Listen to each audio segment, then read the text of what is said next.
আলহামদুলিল্লাহ। পবিত্র মাহে রমজানের 20 দিন কোর্সের আজ হচ্ছে চতুর্থ দিন। আমরা ধারাবাহিকভাবে আলোচনা করতেছিলাম হরফের আলোচনা। ইতিমধ্যে হরফের বিষয়ে আমাদের কিছু ধারণা হয়েছিল। গতকাল বলেছিলাম যে এক একটা হরফ থেকে আমরা মোট 4টি সূরত বের হয়। সেটা রিভিশন দেওয়ার জন্য আমরা সকলেই রিভিশন দিতে পারছিলাম।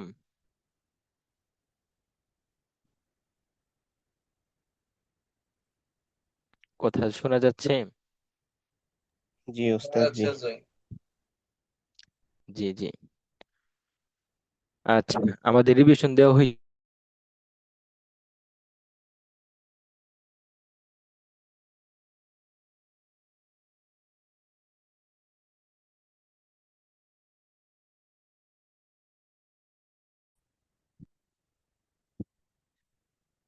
আচ্ছা, তাহলে আমরা গতকাল পড়েছিলাম যে হরফের বিভিন্ন সূরত নিয়ে। যদি আমরা হরফ চিনে থাকি তাহলে আমরা, যদি সামনে আগাই তাহলে আমরা বলতে পারবো। আচ্ছা,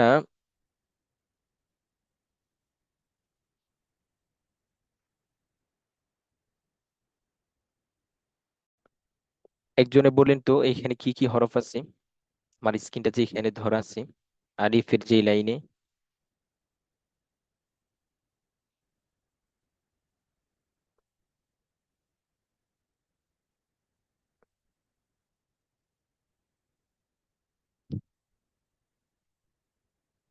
কথা শোনা যাচ্ছে? হচ্ছে জি জি।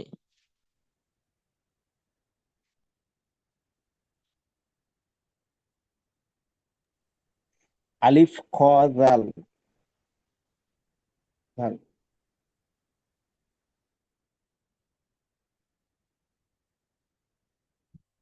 তারপরের হরফ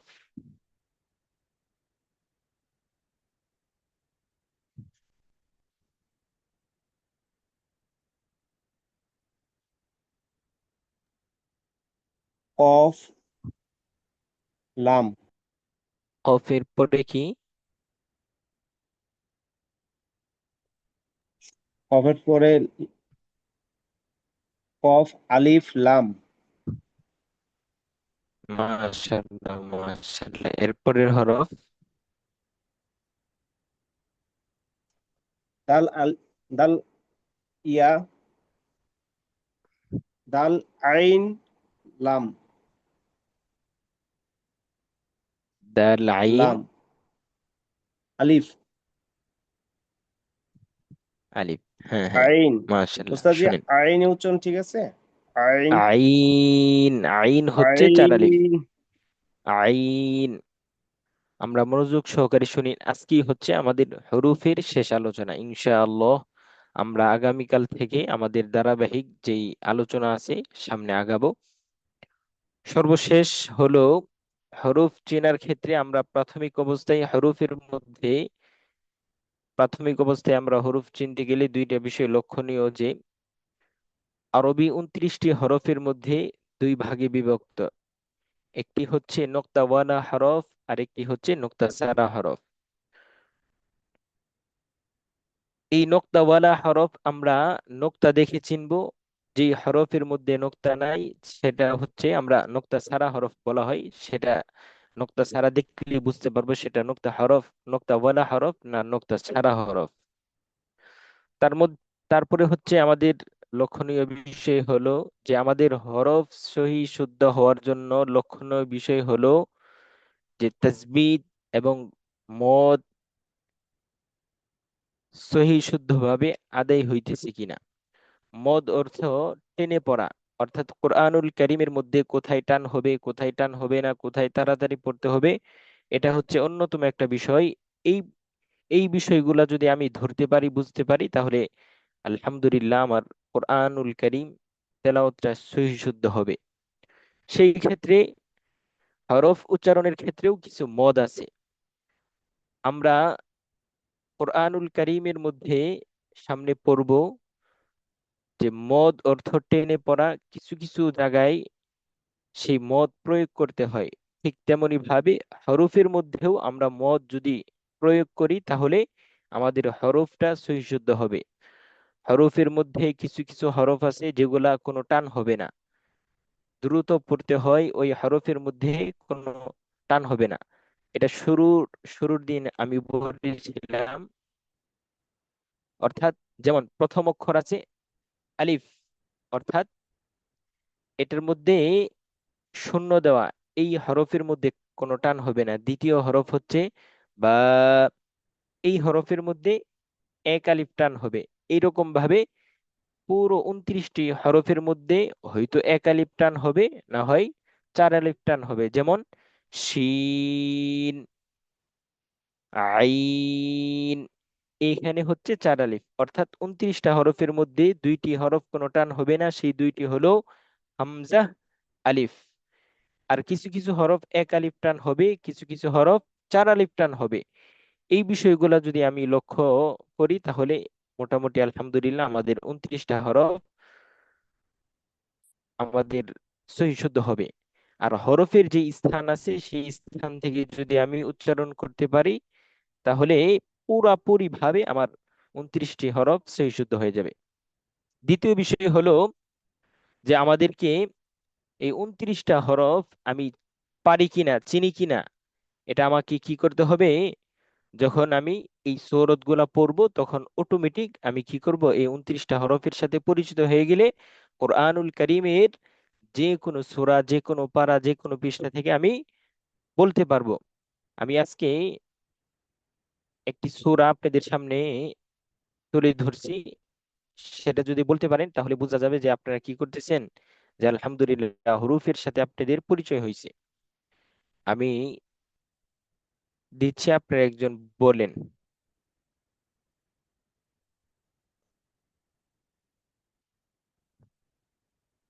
জি, স্ক্রিনে দেখা যাচ্ছে।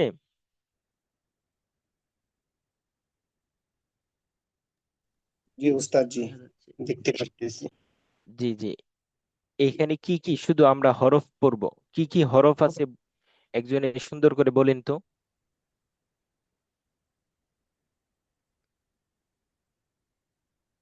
আলিফ, লাম, আলিফ, মিম, আলিফ, আলিফ, আলিফ, লাম, লাম, মিম।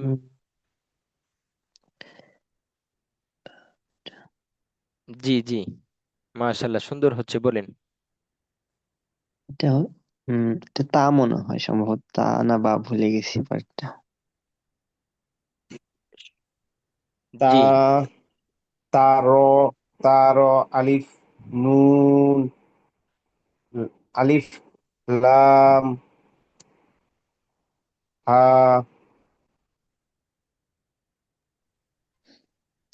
ইয়াসিন, সা, দাল, আলিফ, হা, হা, মিম, নুন, ফা, ই, ফা,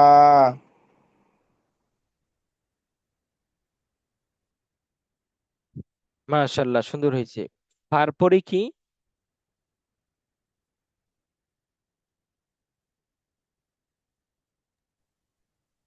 আমাদের অনেক দুর্বলতা রয়ে গেছে, এর জন্য আমাদেরকে হরফ চিনতে হবে।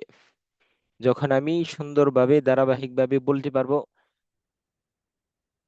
হামজা, লাম, মিম, তা, র, হামজা, নুন, আলিফ, লাম, লাম, হা, ইয়া, সিন, জিম, দাল, লাম, হা, মিম, নুন, ফা, ইয়া, আলিফ, লাম, সিন, মিম, আলিফ, ওয়াও, আলিফ, তা। এইরকম ভাবে যখন আমি বলতে পারবো তখন দেখা যাবে যে আমার হরুফের সাথে আমার পরিচয় হলো। তাহলে আমরা সামনে আগালে ইনশাআল্লাহ আমাদের কোরআনুল কারীম পড়তে সহজ হবে। যাই হোক, মাশাআল্লাহ, সুন্দর শুনাইছেন। আরেকজন শুনাইলে ভালো হয় এইখান থেকে।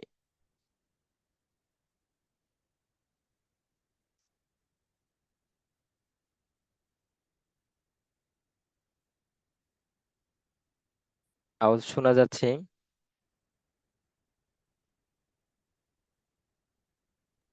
শোনা যাচ্ছে। জি। আব্দুল্লাহ ভাই, জি। একজন শোনান তো, এই যে স্ক্রিনে যেই একজনে শোনান। ওয়া ওয়া লা ওয়া আলিফ লাম আবার জিম আবার হা আলিফ লাম ওয়া, এত তাড়াহুড়া না। ওয়াও, আলিফ, লাম, জিম, বা, আলিফ, লাম।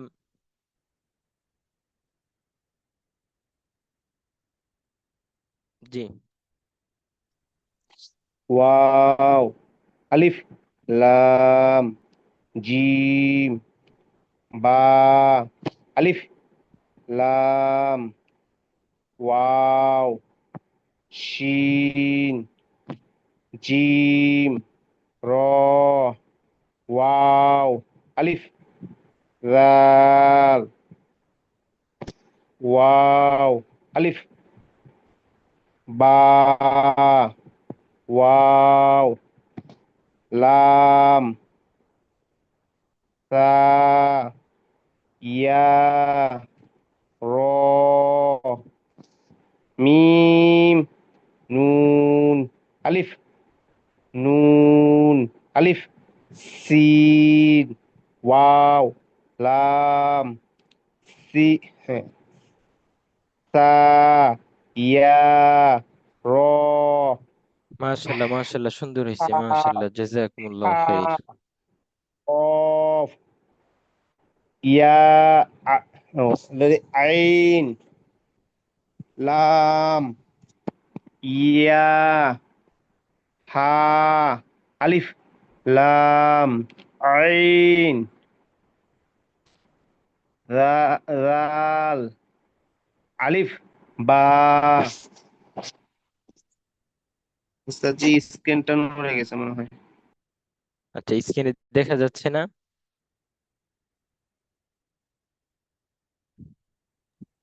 স্ক্রল করার কারণে মানে ওইটা সরে গেছে। স্ক্রিন দেখা যাচ্ছে এখন? জি উস্তাদ জি দেখা যাচ্ছে। আচ্ছা, তাহলে আমরা হরকত পড়তেছিলাম। হরকত বলা হয় এক জবর এক জের এক পেশকে হরকত বলা হয়। হরকতের উচ্চারণ তাড়াতাড়ি পড়তে হয়, হরকতের উচ্চারণ তাড়াতাড়ি পড়িতে হয়। তাড়াতাড়ি পড়িতে হয়। জি। গতকাল আমরা পড়েছিলাম, দেখেন তো চিনেন কিনা এই শব্দগুলা। বলেছিলাম একটা শব্দ 10 বার করে এজরা করার জন্য, পড়ার জন্য আপনারা পড়েছিলেন।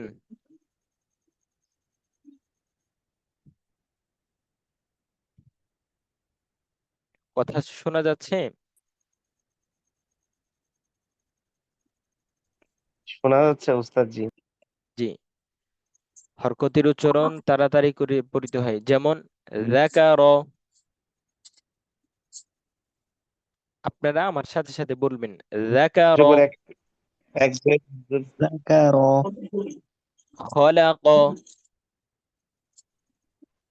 খলাক হাসার, حشر হাসা হাসার হাসার। حشر একসাথে আমরা এক আওয়াজে সবাই একসাথে শুরু করব। নাসর, নাসর نصر ওয়াজাদা, নাসার وجد যাহাবা। ওয়াজাদা জাহাবা যাহাবা জাহাবা গতকাল বলেছিলাম একটা শব্দ 10 বার করে পড়ব। কিভাবে? হরফের উচ্চারণ থাকবে, হরকতের উচ্চারণ থাকবে পরবর্তীতে শব্দে। যেমন জাল, জবর জা, কাফ, জবর কা, যাকা, র, জবর র, যাকার, যাকার, এই এইভাবে 10 বার। তারপরে যদি এটা পারি, সুন্দর করে যদি বলতে পারি, তাহলে দ্বিতীয় শব্দ করব খ, জবর খ, লাম, জবর লা, খলা, কফ, জবর ক, খলাক, খলাক, একইভাবে 10 বার। আবার শুরু থেকে যাকার, খলাক। এখন যদি আমি দুইটা সুন্দর করে পড়তে পারি, তাহলে তৃতীয় শব্দ এইরকম ভাবে আমি শুরু থেকে যাকার থেকে হাসাদা পর্যন্ত আমাদের পড়া ছিল। আজকে হচ্ছে আমরা জের নিয়ে পড়ব, অর্থাৎ জের হচ্ছে নিচের দিকে থাকে।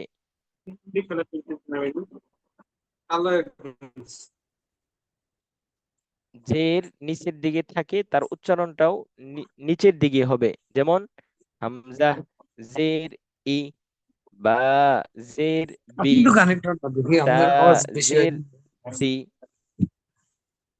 আপনার কথা শুনতে পাচ্ছেন? জি ওস্তাদ জি, শুনতে পারতেছি। জি। পড়া ছাড়া মনে হয় অন্য কোনো আওয়াজ দেখি আসতেছে। একবার কানেক্ট হন। শাকিল সাহেবকে আপনারা কথা বলবেন না। হামজা, জের ই, বা, জের বি, তা, জের দি, তা, জের দি। এই একই ভাবে আমরা ইয়া পর্যন্ত কি করব, পড়বো। ওই দিন আমরা 3টা হরকত নিয়ে আমরা কি করছিলাম, মস্ক করেছিলাম। আচ্ছা, স্ক্রিনে দেখা যাচ্ছে? আপনি দেখতে পাচ্ছেন? জি ওস্তাদ জি, দেখতে পারতেছি। দেখেন, আমরা হরকত নিয়ে পড়তেছিলাম, অর্থাৎ জবর, জের, এই 2টা হরকত আমরা পড়ছি। এখন এই শব্দের মধ্যে জবর আর জের এর কি করছে, শব্দ নিয়ে আসছে। দেখেন আমি কিভাবে জি। পড়ি, আপনারা একই রকম ভাবে প্র্যাকটিস করবেন। হ, জবর খ,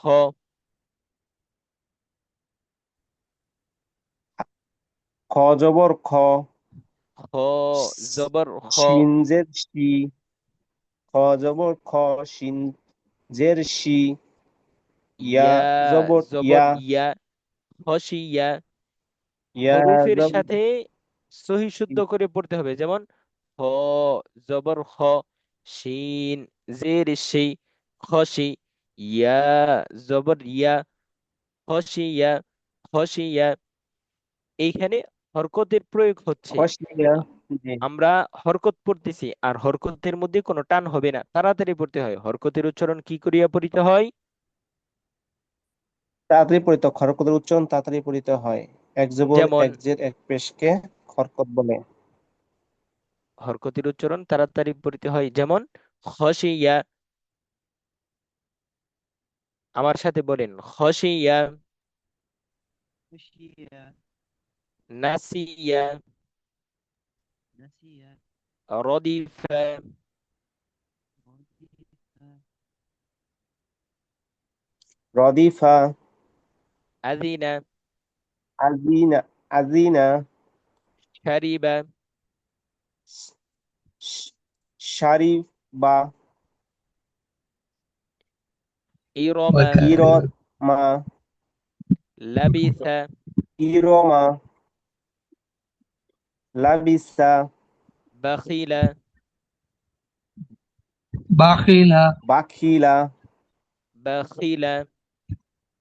রহ বাখিলা, রহিমা, বা, জবর বা, রহিমা, বা জবর বা, বা, জের বি, বা জের বি, বা, পেশ বু, বা পেশ বু, বাবিবু। বাবিবু, আচ্ছা, এখানে হচ্ছে দেখেন, বা, জবর বা, বা জবর বা, খ, জের খি, খ জের খি, বাখি, বাখি, লাম, জবর লা, লাম জবর লা, বাখিলা, বাখিলা, বাখিলা।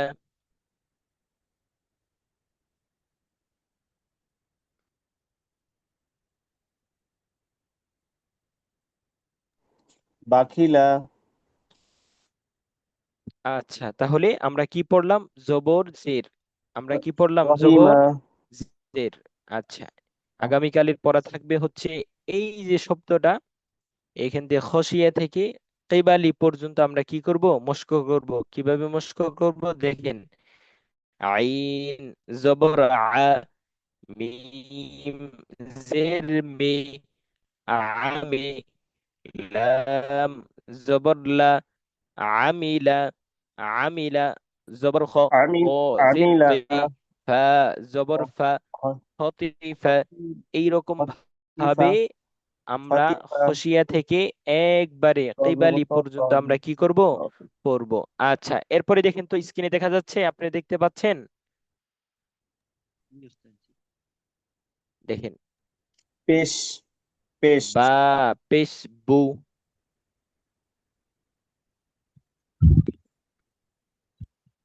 হামজা পেশ।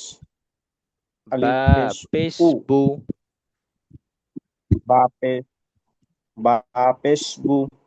তা পেশ তু, তা পেশ তু। থা পেশ সা থু। পেশ সু। এইরকম ভাবে এটারও কি জিম করবেন? পেশ জু। মস্ক করবেন। আচ্ছা, এরপরে দেখেন তো, এই যে এখানে হ পেশ হু, লাম জের লি, কফ জবর ক, হলি ক। এখানে লক্ষণীয় বিষয় হলো যে জবর জের খুলিক। পেশ, খুলিক। তিনোটা হরকত এইখানে প্রয়োগ করা হয়েছে। তিনোটা হরকত এইখানে প্রয়োগ করা হয়েছে। আর এটা হচ্ছে আমরা হরকতের আলোচনা করতেছি। হরকতের উচ্চারণটা তাড়াতাড়ি পড়িতে হয়। হরকতের উচ্চারণ তাড়াতাড়ি পড়িতে হয়।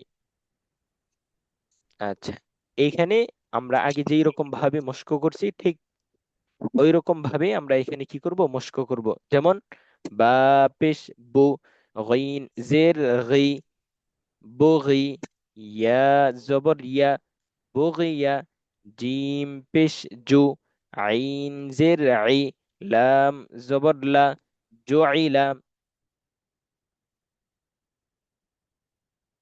একই ভাবে আমরা কি করব? মস্ক করব। পারবেন সবাই?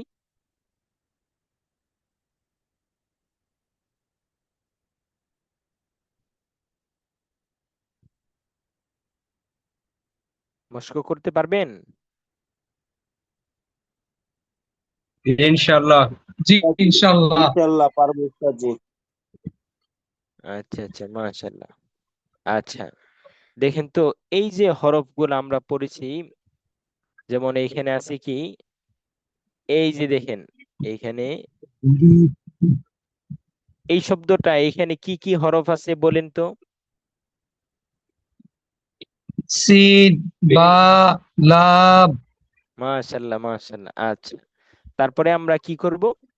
এখন তো হরফ সিন আমরা পেশ চিনছি। সু। সিন, সিন পেশ সুন্দর করে। সু। বা পেশ হরফের বু। লাম হরফের আল। উচ্চারণ ঠিক থাকতে হবে।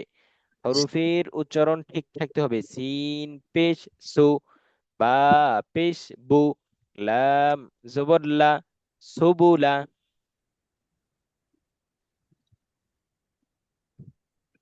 সিন পেশ সুবুলা। সু, বা পেশ বু, লাম জবর লা, সুবুলা। সুবুলা। আচ্ছা, সুবুলা। আমাদের আগামীকালের পড়া থাকবে হচ্ছে, দেখেন সবাই লক্ষ্য করেন, সুবুলা। আমাদের পড়া থাকবে জাকারো থেকে হাসাদা, জবরের এজরা করব আমরা। এরপরে হচ্ছে জেরের এজরা করব। খসিয়া থেকে, খসিয়া থেকে কিবালি পর্যন্ত জবর জের উভয়টার আমরা এজরা করব। তৃতীয় ধাপে আমরা এই যে এখানে আছে পেশ, পেশ দিয়ে, অর্থাৎ জবর জের পেশ, তিনটা হরকত এখানে দেওয়া হয়েছে। এই তিনটা হরকত দিয়ে আমরা এজরা করতে পারবো সবাই? ইনশাল্লাহ। পারবেন সবাই? আচ্ছা, এই পড়ার মধ্যে যদি আমাদের কোনো অস্পষ্টতা থাকে, তাহলে আপনারা ভালো করে যদি মেহনত করেন, অর্থাৎ শুরুতে যেই পড়াটা পড়াইছিলাম, বা জবর বা, বা জের বি, বা পেশ বু, পাবিবু। এই যে এই পড়াগুলা যদি ভালো করে আয়ত্ত করতে পারেন, তাহলে এই মুখের জড়তা ছুটে যাবে। এই পড়ার মধ্যে আলহামদুলিল্লাহ আমরা কি করতে পারবো, সুন্দর করে পড়তে পারবো। আচ্ছা, তাহলে আমাদের পড়া থাকবে হচ্ছে জবরের এজরা থাকবে, জেরের এজরা থাকবে, এবং সর্বশেষ হচ্ছে পেশ। জবর জের পেশের এজরা আমরা সকলেই করব। পারবো তো ইনশা আল্লাহ? সবাই পারবেন? ইনশাআল্লাহ। আচ্ছা ইনশাআল্লাহ। আচ্ছা। ইনশাআল্লাহ উস্তাদ জি।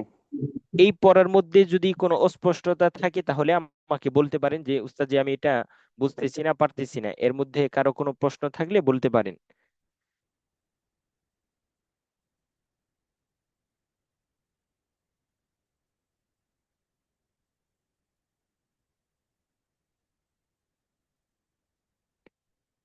আচ্ছা, কারো কোনো প্রশ্ন নাই? এখন দেখা যাবে যে আমরা কোরআনুল কারীমের সূরা থেকে আমরা যে হরকতের এজরা করছি, এটা আমরা কি করব, প্রয়োগ করব। দেখি আমরা পারি কিনা। একটা সূরা সামনে আনা হলো, এই সূরা থেকে আমরা কি করব, সামনে যা পড়ছি তা শুধু এখানে কি করব, আমরা পড়ব। যেগুলা পড়ি নাই সেগুলো আমরা বলবো না।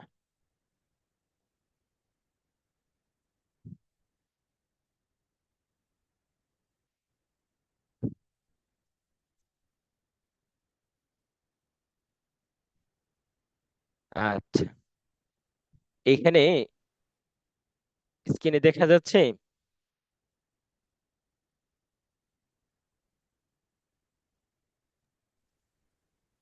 সূরা সবাই দেখ, ফুরকান আয়াত 69। জি জি, এটা দেখতে পাচ্ছেন? জি উস্তাদ জি, দেখতে পারতেছি। আচ্ছা, তাহলে আমরা এইখান থেকে কিভাবে পড়বো দেখেন। এখন আমাদের নতুন স্টেপ পড়ার। ওয়া, ই, রা, লা, লা। আমি জজম কিন্তু বাদ দিছি কেন? আমরা জজম পড়ি নাই, শুধু কি পড়ছি, হরকত। অর্থাৎ হরকতের উচ্চারণের মধ্যে জবর জের পেশের কি করছি আমরা, পড়ছি। তাহলে এই আয়াতের মধ্যে যে জবর জের পেশের উচ্চারণ আছে সেটা আমি কি করব, শুধু পড়ব। যেগুলা পড়ি নাই সেগুলো আমরা কি করব না, বলবো না। যেমন আমি আপনাদেরকে দেখাচ্ছি। যেমন ওয়া, ই, রা, লা, লা, হু, মু, জু, দু, লি, র, নি, ক, ওয়া, মা, র, নু, আ, না, জু, দু, লি, মা, তা, মু, রু, না। বুঝতে পারছেন? জি উস্তাদ জি, যেসব হরফের উপরে যে যে জবর পেশ আছে ওই হরফগুলোই আপনি জি পড়তেছেন। জি, আর ওইগুলা বাদ দিচ্ছি কেন, আমরা ওইগুলা এখনো পড়ি নাই। ইনশাআল্লাহ এইরকম ভাবে আমরা যা পড়বো, যতটুকু পড়বো, কোরআনুল কারীম থেকে একটি সূরা নিব, একটি আয়াত নিব। ওই আয়াত যতটুকু পড়ছি ওই আয়াতের মধ্যে আমরা কি করব, ওই পড়াটা প্রয়োগ করব। আপনারা যারা আছেন তারা সবাই কোরআনুল কারীম খুলবেন। খোলার পরে একটা সূরা বের করবেন, বের করার পরে ওইটা ধরবেন, যা পড়ানো হয়েছে। অর্থাৎ আমরা পড়ছি হরকত, হরকতের উচ্চারণ কি করিয়া পড়িতে হয়, তাড়াতাড়ি। ওইখানে কোনো টান হবে না, লম্বাও হবে না, কোনো গুণা হবে না। অর্থাৎ যেই রকম ভাবে আমরা পড়ছি ঠিক ওই রকম ভাবে আমরা প্রয়োগ করব। তাহলে দেখা যাবে যে আমরা কি করতে পারবো, পড়তে পারবো। এইরকম ভাবে যদি আমি পড়ি, মস্ক করি, তাহলে দেখা যাবে আলহামদুলিল্লাহ আমি যতটুকু পড়তেছি ফায়দা হবে। আচ্ছা, তাহলে আগামীকালের পড়া থাকবে জবরের এজরা, জেরের এজরা, পেশের এজরা। অর্থাৎ উভয়টা দিয়ে আমরা কি করব, পড়ব। আচ্ছা, এটা পারবেন তো সবাই? ইনশাআল্লাহ পার- উস্তাদ জি, পারবো। আচ্ছা, যেহেতু আমাদের সময় কম, আমরা নতুন আরেকটা পড়া সংক্ষেপে আমরা পড়ব। দেখেন, এখানে হচ্ছে তানভিনের বিবরণ। তানভিন অর্থাৎ ওর দুই জের দুই পেশকে তানভিন বলে। কোরআনুল কারীমের মধ্যে দেখবেন, যখন খুলবেন কোন হরফের উপরে দুই জবর থাকবে, দুই জের থাকবে, দুই পেশ থাকবে, তার মূল কথা হচ্ছে এটা হচ্ছে তানভিন, অর্থাৎ দুই জবর দুই জের দুই পেশকে তানভিন বলে। যেই জায়গায় এটা আমরা দেখতে পাবো দুই জবর দুই জের, সেটা আমরা মনে করব সেটা হচ্ছে তানভিন, অর্থাৎ দুই জবর দুই জের দুই পেশকে তানভিন বলে। তানভিনের উচ্চারণের সময় পরের হরফ দেখে, অর্থাৎ তানভিনের পরের হরফ কি দেখে গুণনা বা স্পষ্ট করে পড়তে হয়। অর্থাৎ তানভিনের মধ্যে যখন আমরা যাব তখন দেখতে হবে এইখানে কিছু কায়দা আছে। কোরআনুল কারীম পড়তে হলে আমাদেরকে কিছু তরতিব অর্থাৎ কায়দা কানুন যদি আমরা পারি তাহলে অবশ্যই আমাদের পড়া সহি শুদ্ধ হবে। তার মধ্যে গুরুত্বপূর্ণ পড়া হলো একটি তানভিনের বিবরণ। আমরা সংক্ষেপে এতটুকু বুঝি, দুই জবর দুই জের দুই পেশকে তানভিন বলে। আর তানভিনের উচ্চারণও তাড়াতাড়ি পড়তে হয়। তানভিনের উচ্চারণ কি করতে পড়তে হয়? হরকতের উচ্চারণ যেমনি ভাবে তাড়াতাড়ি পড়তে হয়, তানভিনের উচ্চারণও তাড়াতাড়ি পড়িতে হয়। এটা হচ্ছে,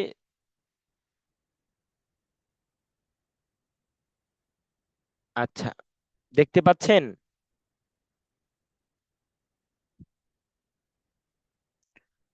আমরা এইখানে মস্ক করব হচ্ছে বা, এই হরফের নাম কি? স্ক্রিনে যে হরফটা বা দেওয়া হয়েছে, বা, আলিফ, ঠিক আছে? বা বা বা, বা, আলিফ, আচ্ছা, তা, আলিফ, তা, আলিফ, জিম, আলিফ, হা, আলিফ, একইভাবে ধারাবাহিকভাবে এখানে সাজানো হয়েছে। আচ্ছা, বা দুই আলিফ বান। আচ্ছা, বা দুই আলিফ বান্না। শোনেন, এইখানে আমরা মস্ক করব হচ্ছে বা দুই জবর বান, তা দুই জবর তান, তা দুই জবর তান, জিম দুই জবর জান। অর্থাৎ আমরা কি করব, তানভীরের যে পড়াটা আছে সেটাও আমরা কি করব, যদি সুযোগ পাই তাহলে এজরা করব। আগামীকালের তান আগামীকাল তানভিন থেকে আমাদের পড়া শুরু হবে। জবরের পড়া আলহামদুলিল্লাহ আমরা যদি পড়ে থাকি তাহলে ইনশাআল্লাহ আমরা পড়তে পারবো, অর্থাৎ ধরতে পারবো। কোরআনুল কারীমের মধ্যে যেই জায়গায় জবর জের পেশ থাকবে আরবি 29টি হরফের উপরে, সেই জায়গায় নির্দ্বিধায় আমরা বলবো যে কোনো গুণনা হবে না, কোনো টানে টেনে পড়তে হবে না, অর্থাৎ তাড়াতাড়ি পড়তে হয়। যেমন বাবিবু, যাকার, খলাক, খুলিক, বুগিয়া, জুইলা, তুবিআ, তুমিনা, বহিতা, খুমুরি, হুশির, রসুলি। এইরকম ভাবে আমরা সুন্দর করে কি করব, মস্ক করব। যদি করতে পারি তাহলে আলহামদুলিল্লাহ যতটুকু পড়বো ততটুকু আমাদের জন্য ফায়দা হবে। যেমন রুবি, হা, রু, বি, হা, প্রাথমিক অবস্থায় আমাদের হরফের সাথে আমরা মস্ক করব। দ্বিতীয় স্টেপে শুধু হরকতের এজরা করে মস্ক করব। তৃতীয় স্টেপে আমরা ধারাবাহিকভাবে শব্দের উচ্চারণ করব। যেমন এটা দেখেই আমরা আজকে আমাদের ক্লাস শেষ করব।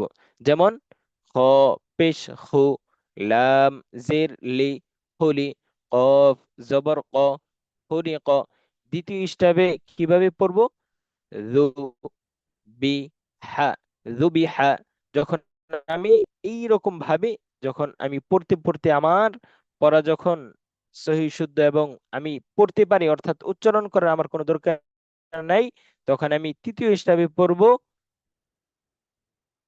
লুআইনা। প্রাথমিক অবস্থায় হরফের উচ্চারণ হবে, হরকতের উচ্চারণ হবে, পরবর্তীতে তৃতীয় স্টেপে শব্দের উচ্চারণ, দ্বিতীয় স্টেপে শুধু হরকতের উচ্চারণ, রু, বি, রুবি, হা, রুবিহা। যখন এটা আমার পাকাপুক্ত হবে তৃতীয় স্টেপে আমি বলবো কি, লুইনা, কুফির, কুতিলা, কুতিবা, নুরিয়া, উদিনা, ওজিদা, সুইলা, জুমিআ, নুসিবা। অর্থাৎ এইরকম ভাবে যখন পড়তে পারবো তখন আমার কি হবে, পড়াটা পাকাপোক্ত হবে, সুন্দর হবে। আমরা সকলে ইনশাআল্লাহ কি করব, এই জবর জের পেশের এজরাটা ভালো করে যদি পড়ি, তাহলে আমাদের পড়াটা সুন্দর হবে, সহি শুদ্ধ হবে। আমরা চেষ্টা করব, মেহনত করব, পাশাপাশি আল্লাহ তাআলার কাছে দোয়া করব, আল্লাহ তাআলা যেন আমাদেরকে কোরআনুল করিম সহি শুদ্ধ করে পড়ার তৌফিক দান করুক।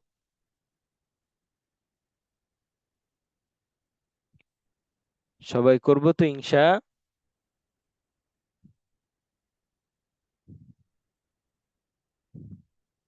আওয়াজ শোনা যাচ্ছে না? শুনতে পাচ্ছেন আওয়াজ? জি উস্তাদ জি। আচ্ছা আচ্ছা।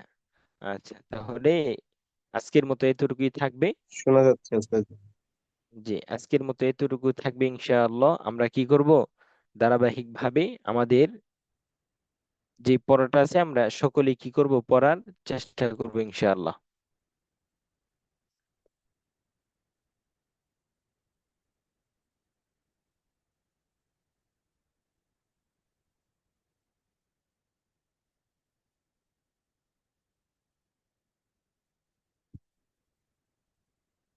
জি, সবাই ভালো থাকবেন, দুয়ার দরখাস্ত। আসসালামু আলাইকুম রহমতুল্লাহ।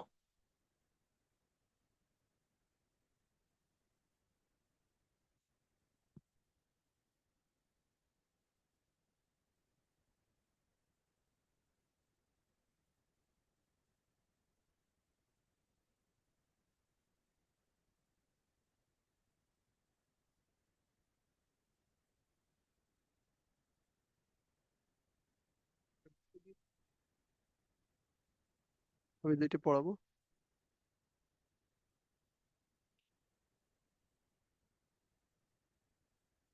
ওই যে অর্থবোধের সালাত। আচ্ছা, যাচ্ছে নিচের দিকে।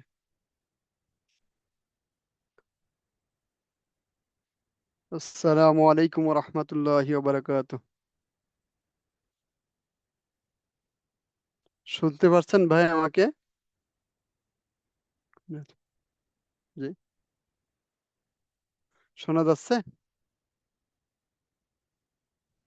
হ্যালো, কই হচ্ছে না তো।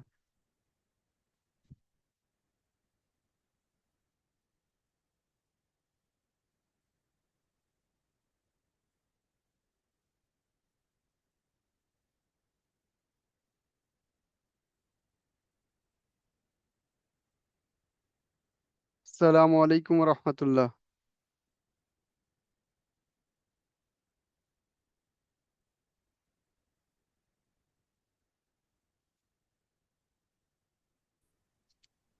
কোথায় কি টিপ দিলেন?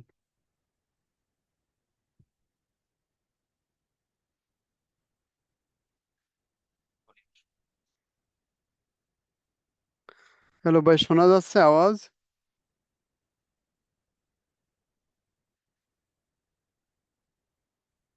হ্যালো,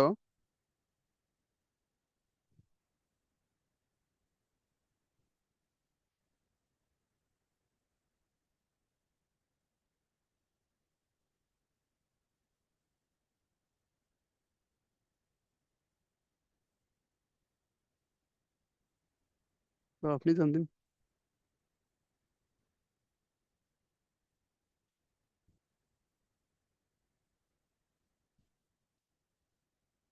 হ্যালো, আসসালামু আলাইকুম।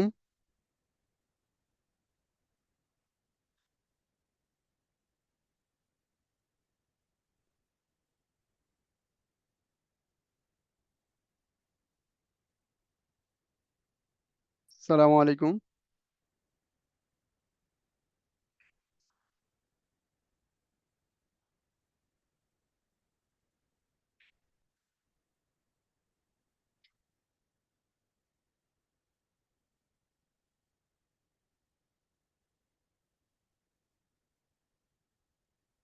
আসসালামু আলাইকুম রহমতুল্লাহ।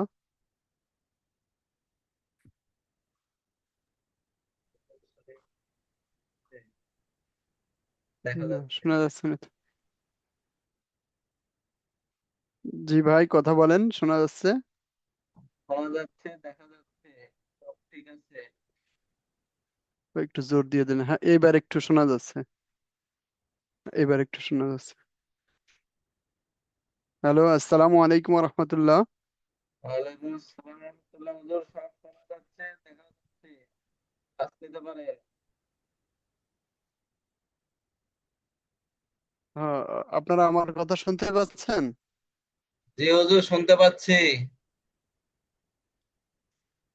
ও, এইবার শোনা যাচ্ছে। ভাই, এখন আমি শুনতে পাচ্ছি। শুরু করি, হ্যাঁ। আচ্ছা, তাহলে আজকে আমার পাঠ ছিল যে গতকালকে আমরা অর্থ সহ আজান এবং ইকামাত শিখেছিলাম, এবং ফজরের আজানের ক্ষেত্রে যে একটা বাক্য ব্যতিক্রম আছে, এটাও আমরা শিখেছিলাম। তো আজকে ইনশাল্লাহ আমরা আজানের আজান শেষে যে দোয়াটা পড়তে হয়, এই দোয়াটা আজকে শিখে নেব। ঠিক আছে তো ভাই, আমার কথা শুনতে পাচ্ছেন?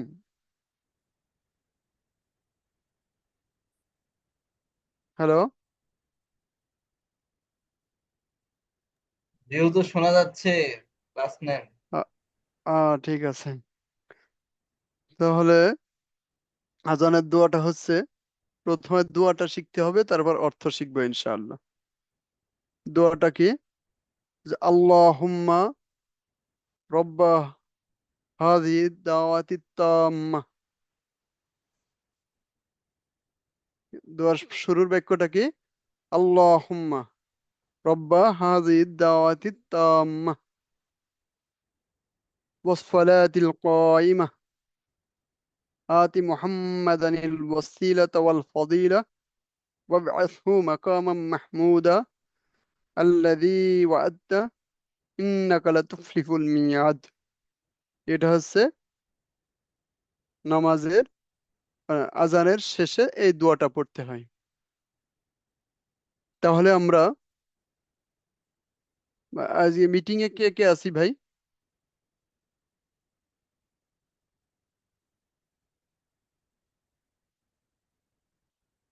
হ্যালো। আমরা তিনজন আছি টোটাল। ও, তা আমি ওই পাশ থেকে কোনো আওয়াজ পাচ্ছি না, তো এই জন্য শুনছি আর কি। তো আপনারা আমার সাথে আজানের শেষের দোয়াটা পড়েন। আল্লাহুম্মা পড়েন।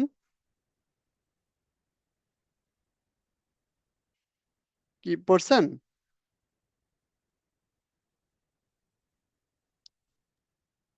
আল্লাহুম্মা। ভাই আল্লাহুম্মা আমি তো, হ্যাঁ ঠিক আছে, এইবার শোনা যাচ্ছে। রব্বা রব্বা হাযিহি দাওয়াতি তাম্মা। হাযিহি দাওয়াতুত তাম্মা হাযিহি হাযিহি দাওয়াতি তাম্মা। দাওয়াতুত তাম্মা। তাহলে পুরো বাক্যটা হচ্ছে আল্লাহুম্মা রব্বা হাযিহি দাওয়াতি তাম্মা। বলেন। আল্লাহুম্মা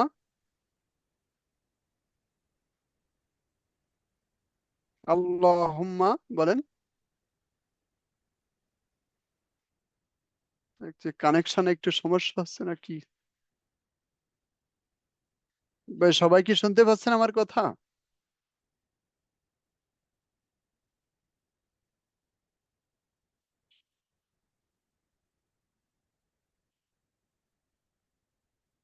হ্যালো।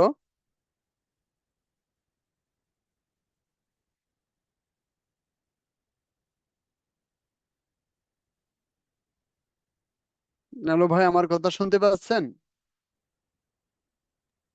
অবস্থায় শুনতে পাচ্ছি। ওখানে ক্লাসে আমি আপনি বাদে একজন আছে। কিন্তু আমি ওপর পক্ষ থেকে তো কোনো সাড়া পাচ্ছি না, এই জন্য তো বারবার এটা বলা লাগছে। আচ্ছা, আমি দোয়াটা একবার পড়ে বাংলাটা করে দিই, কেমন? আল্লাহুম্মা রব্বা হাযিহিদ দাওয়াতিত তাম্মা ওয়াস সালাতিল কায়িমা আতি মুহাম্মাদানিল ওয়াসিলাতা ওয়াল ফাদিলা ওয়াবআথহু মাকামান মাহমুদা আল্লাযী ওয়া'আদতা ইন্নাকা লাতুফলিমুল মিয়াদ। এখন আমি তর্জমাটা বলি যে আল্লাহুম্মা, হে আল্লাহ, রব্বা হাযিহিদ দাওয়াতিত তাম্মা, তুমি এই পরিপূর্ণ আহ্বানের, ওয়াস সালাতিল কায়িমা, এবং এই প্রতিষ্ঠিত সালাতের প্রভু, আতি মুহাম্মদ, আতি মানে আছে প্রদান করা, তাহলে আতি মুহাম্মাদানিল ওয়াসিলাতা ওয়াল ফাদিলা, যে মুহাম্মদ সাল্লাল্লাহু আলাইহি সাল্লামকে ওসিলা এবং ফজিলত দান করো। ওয়াবআথহু মাকামান মাহমুদা, এবং তাকে সেই অঙ্গীকারকৃত প্রশংসিত স্থানে প্রেরণ করো। আল্লাযী ওয়া'আদতা, যে প্রশংসিত স্থানের ওয়াদা তুমি করেছ। তারপর ইন্নাকা লাতুফলিহুল মিয়াদ, নিশ্চয় তুমি ভঙ্গ করো না অঙ্গীকার, অর্থাৎ আল্লাহ তাআলা যে ওয়াদা দেন, যে অঙ্গীকার করেন, তার ব্যত্যয় করেন না। তাহলে পুরা আজানের শেষের যে দোয়াটার অর্থ হচ্ছে, হে আল্লাহ, এই পরিপূর্ণ আহ্বান এবং প্রতিষ্ঠিত সালাতের তুমিই প্রভু। মুহাম্মদ সাল্লাল্লাহু আলাইহি সাল্লাম কে ওসিলা এবং ফজিলত দান করো, এবং তাকে সেই অঙ্গীকারকৃত প্রশংসিত স্থানে প্রেরণ করো যা তুমি অঙ্গীকার করেছ, অর্থাৎ যে প্রশংসিত স্থানের অঙ্গীকার তুমি করেছ, মুহাম্মদ সাল্লাল্লাহু আলাইহি সাল্লামকে সেই প্রশংসিত স্থান দান করো। নিশ্চয় তুমি ভঙ্গ করো না অঙ্গীকার। এটা হচ্ছে আজান শেষে দোয়া। এখন আমরা আজকে উজুর শুরুতে দোয়া এবং উজুর শেষের দোয়াটা শিখবো ইনশাআল্লাহ। উজুর শুরুতে প্রথমে দোয়া হচ্ছে বিসমিল্লাহ, অর্থাৎ বিসমিল্লাহির রহমানির রহিম বলে কি উজুটা শুরু করতে হবে।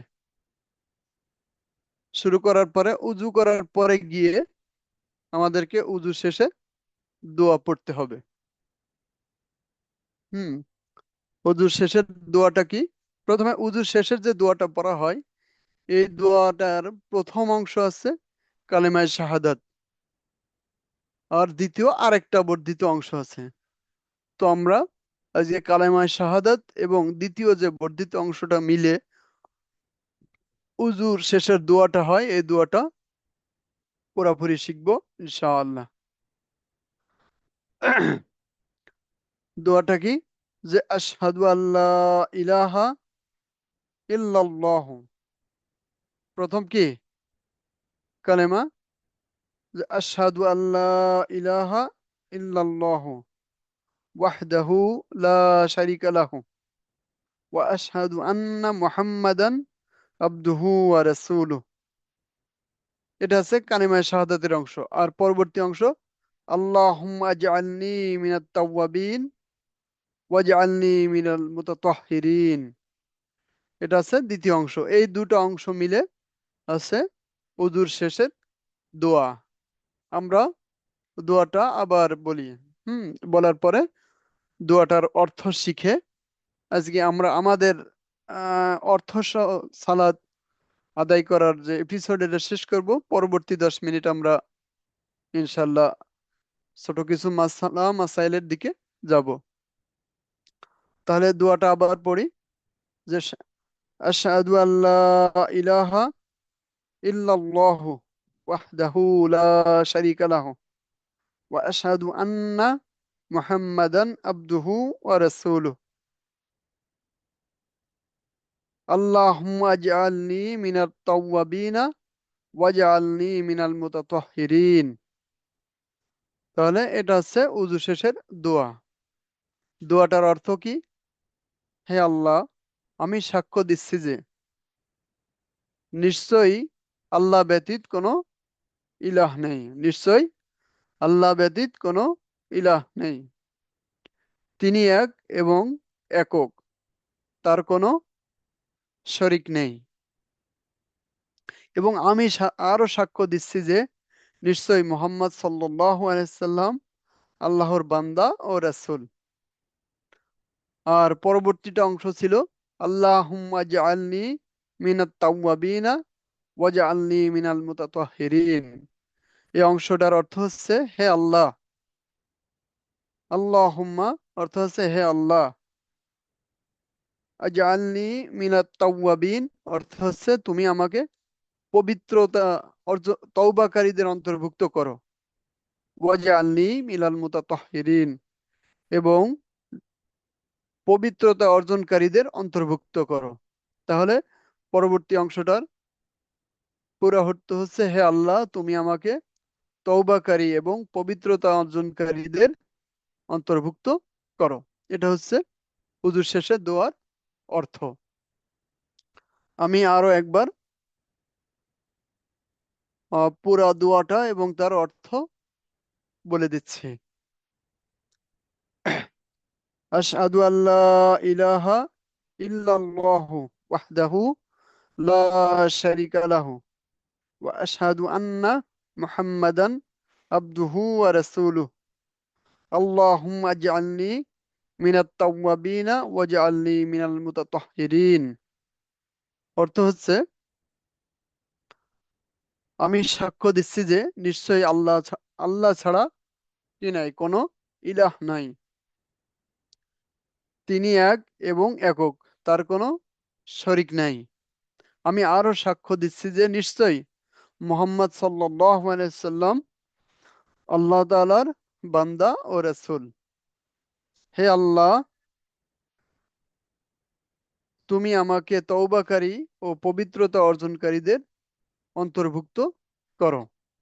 এটা হচ্ছে আহ উজুর শেষের দোয়া। তাহলে আজকে আমরা মোট শিক্ষা গ্রহণ করলাম আজানের শেষের যে দোয়াটা আছে, দোয়াটার অর্থ শেখা হলো, এবং উজুর শুরুতে যে দোয়াটা আছে এই দোয়াটার অর্থ শেখা হলো, এবং সাথে সাথে উজুর শেষে যে দোয়াটা আছে এই দোয়াটার অর্থ শেখা হলো। তো আজকে আমরা এই পর্যন্ত, যে আমরা অর্থ বুঝে নামাজ পড়ি, এই এপিসোড শেষ হলো। এখন আমরা সংক্ষিপ্ত কিছু মাসলা মাসাইল নিয়ে আলোচনা করব ইনশাআল্লাহ।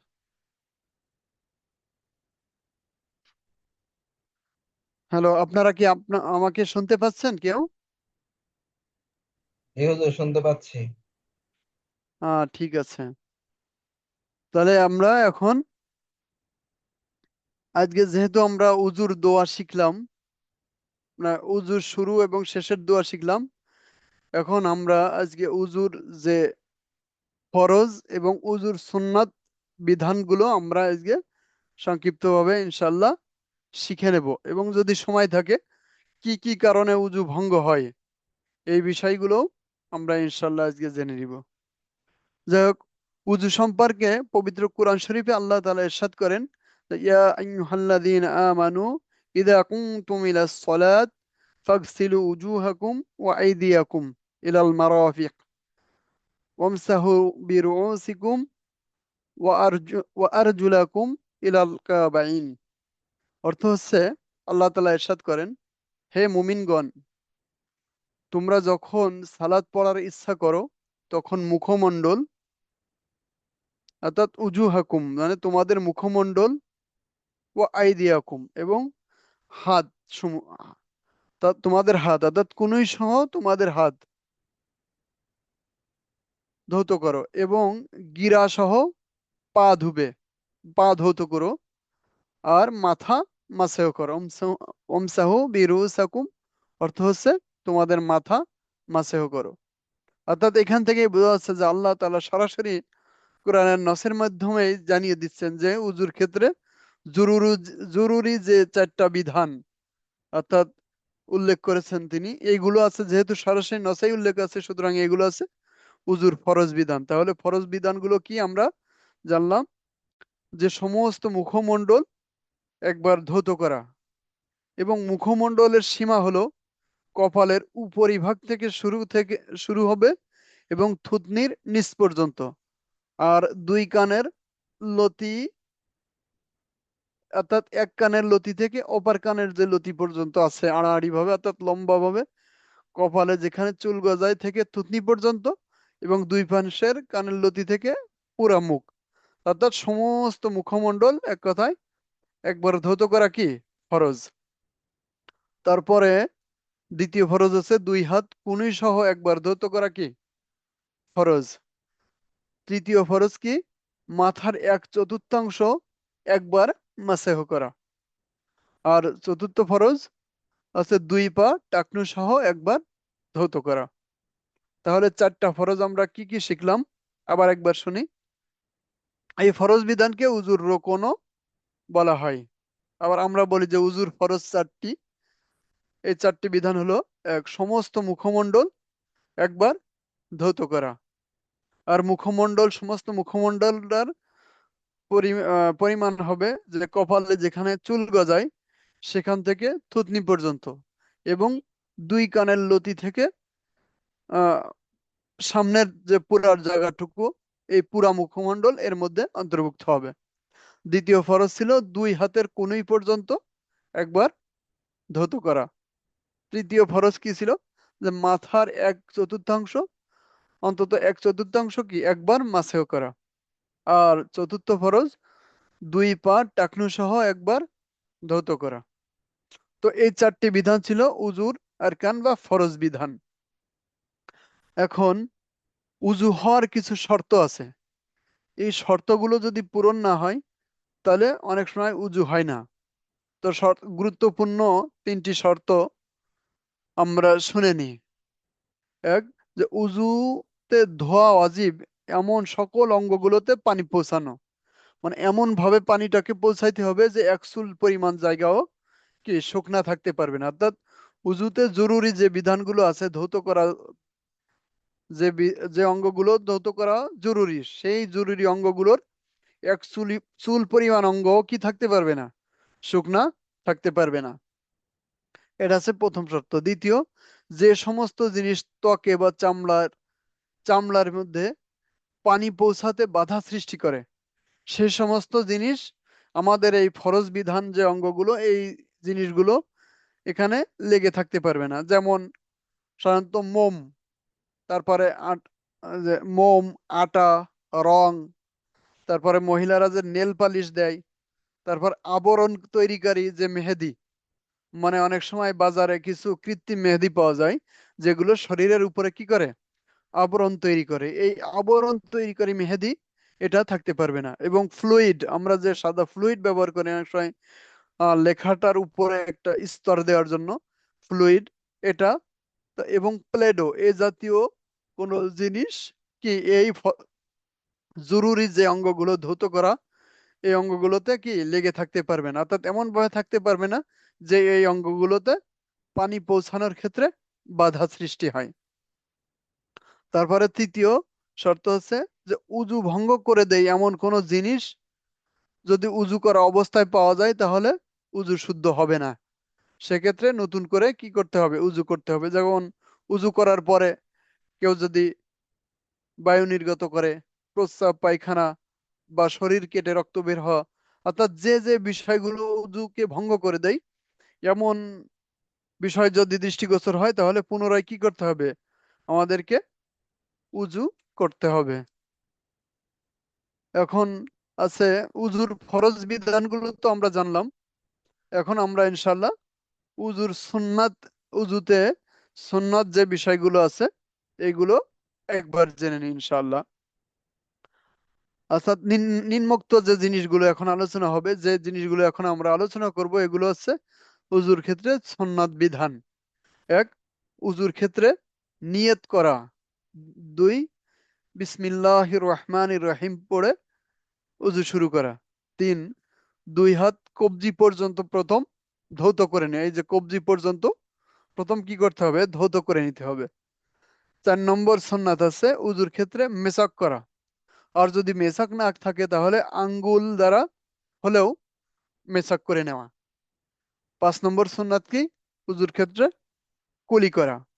6 নম্বর নাকে পানি দেওয়া। এগুলো কিন্তু ফরজ বিধান না, এগুলো সুন্নাত বিধান। অর্থাৎ এগুলো যদি দু একটা ছুটেও যাও তাহলে আহ উজু হয়ে যাবে, অর্থাৎ নামাজ পড়ার জন্য উজুটা হয়ে যাবে। তারপর 7 নম্বর সুন্নাত রোজাদার না হলে যথাসাধ্য উত্তম রূপে, যেটাকে আমরা বলি গড় গড় সহ কুলি করে নেওয়া। আর 8 নম্বর সুন্নাত বিধান প্রত্যেক অঙ্গ 3 বার করে ধৌত করা। একবার যে ফরজ যে অঙ্গগুলো আছে এগুলোতে একবার ধোয়া ফরজ, কিন্তু 3 বার যদি ধৌত করা হয় তাহলে সাথে সাথে সুন্নত আদায় হয়ে যাবে। আর 9 নম্বর সুন্নাত পরিপূর্ণ মাথা একবার মাসেও করা। 10 নম্বর 2 কানের বাহ্যিক ও ভিতরের দিকেও মাসেও করা, অর্থাৎ ভিতরের যে অঙ্গ আছে আমরা আঙ্গুল দিয়ে, এবং বাইরের যে অঙ্গটা আছে এটা আঙ্গুলের পেট দিয়ে আমরা কি করব? মাসেও করে নেব, কানের ভিতর এবং বাহির। এটা সুন্নাত। দাড়ির নিচ থেকে খিলাল করা, অর্থাৎ দাড়ি থাকলে এইভাবে খিলাল করা, এটাও কি উজুর ক্ষেত্রে সুন্নাত। আর অঙ্গ প্রত্যঙ্গ মানে মলে মলে ধৌত করা, অর্থাৎ শুধু পানি ছেড়ে দেওয়া না, হাত এরকম ডলে ডলে ধৌত করে দেওয়া। অর্থাৎ যে অঙ্গগুলো ধুতে হবে এগুলো ডলে ডলে বা মলে মলে ধৌত করাও সুন্নাত, যাতে পরিপূর্ণভাবে কি হয়? পানি পৌঁছানোটা নিশ্চিত হয়। আর 14 নম্বর যে সুন্নাত, যে এক অঙ্গ শুকিয়ে যাওয়ার আগেই অপর অঙ্গ ধৌত করা, অর্থাৎ উজুর মধ্যে এত বেশি বিরত থাকা যাবে না এক অঙ্গ থেকে আর এক অঙ্গ, যে একটা অঙ্গ ধুয়ে আর একটা অঙ্গ ধোয়ার মাঝখানে বাতাসে আমার অঙ্গ শুকিয়ে গেল, এমন না হয়। অর্থাৎ এক অঙ্গ শুকিয়ে যাওয়ার আগেই অন্য অঙ্গ কি ধৌত করা। তারপর আরেকটা সুন্নাত আছে অঙ্গ ধোয়াতে যথারীতি মুখমণ্ডল, 2 হাত, মাথা মাসেও 2 পা ধৌত করা। এর যে ধারাবাহিকতা আছে এই ধারাবাহিকতাটা রক্ষা করাও সুন্নাত। তারপরে আগে ডান হাত পরে বাম হাত ধৌত করা, এবং আগে ডান পা পরে বাম পা ধৌত করা সুন্নাত। আমরা জানি আহ যে কোনো কাজের ক্ষেত্রে সাধারণত পজিটিভ যে কাজগুলো আমরা করি এক্ষেত্রে প্রথম ডান দিক থেকে করা সুন্নাত। এই হিসেবে উজুর ক্ষেত্রেও আগে ডান হাত পরে বাম হাত, আগে ডান পা পরে বাম পা, এগুলো ধারাবাহিকতা রক্ষা করা সুন্নাত। তারপর আছে মাথার অগ্রভাগ হতে মাসে শুরু করা, মাথার অগ্রভাগ হতে মাথা মাসে শুরু করে অন্যদিকে যাওয়া, এটা হচ্ছে সুন্নাত বিধান। তারা উজুর পর কেবলামুখী হয়ে একটি দোয়া পড়া, এই দোয়াটি পাঠ করাও একটা সুন্নাত। আহ দোয়াটি কি? যে আশহাদু আল্লা ইলাহা ইল্লাল্লাহু ওয়াহদাহু লা শারীকা লাহু ওয়া আশহাদু আন্না মুহাম্মাদান আবদুহু ওয়া রাসূলুহু আল্লাহুম্মা ইজআলনি মিনাত তাওয়াবিনা ওয়াজআলনি মিনাল মুতাতাহহিরিন। অর্থাৎ যে উযুর শেষের যে দোয়াটা আমরা পড়েছিলাম এই দোয়াটা যথারীতি পড়া হচ্ছে সুন্নাত। সুতরাং আমরা আজকে জানতে পারলাম যে উজুর ক্ষেত্রে যে ফরজ 4টা অঙ্গ ধৌত করা, এটা আমরা জানতে পারলাম। এবং বিভিন্ন অঙ্গের ক্ষেত্রে যে অজীব, অর্থাৎ উজু পরিপূর্ণ হওয়ার ক্ষেত্রে যে অজীব শর্তগুলো, এটা আমরা আজকে জানলাম। এবং উজুর ক্ষেত্রে যে সুন্নাত গুলো আছে এই সুন্নাত গুলো আজকে আমরা শিখতে পারলাম। তো যাই হোক, আজকে সময় তো এই পর্যন্ত শেষ হলো। আহ আগামী দিন আমরা আবার নতুন কিছু বিষয় নিয়ে আপনাদের সামনে হাজির হব ইনশাআল্লাহ। ভাই, আপনারা কি আমার কথা শুনতে পাচ্ছেন? ইনশাআল্লাহ। হ্যালো। যাই হোক, আজকে অনুষ্ঠান এখানে এই পর্যন্ত শেষ হলো। আসসালামু আলাইকুম ওয়া রাহমাতুল্লাহি ওয়া বারাকাতুহু। ওয়ালাইকুম আসসালাম রহমতুল্লাহ বরকাত।